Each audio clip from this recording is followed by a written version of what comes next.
run this program. But here you can see this red line. Actually it is when I am running this, then it is showing module not found error.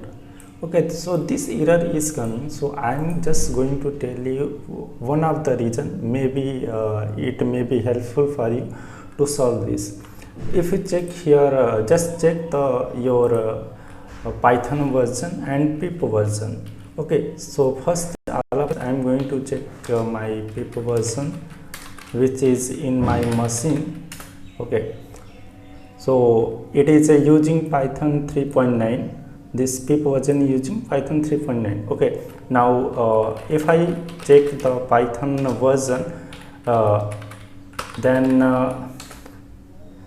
it is also 3.9, and here you can see your Python 3.9 and here also Python 3.9. okay, it is fine. It means pip version and the Python which this PyCharm is using is 3.9. okay, but here if you see here this corner point, then you can see here it is Python 3.11.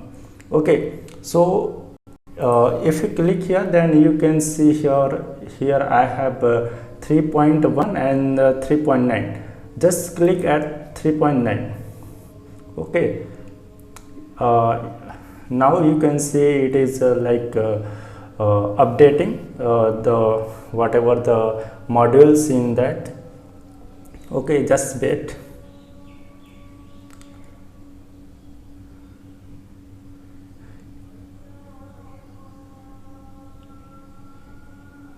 okay, so it is installing the packages.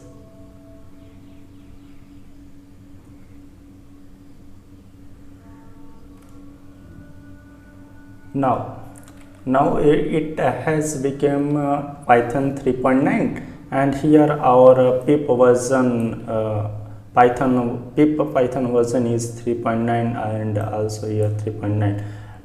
all these three are same. Now all these three are same here and here. okay, so now you can see here red line underline has gone. okay, now if I run this program, then it will not show any error. okay, now it is running well. okay, so you can try this. It may be one of the reason that's why your PyCharm may not work. okay, thank you.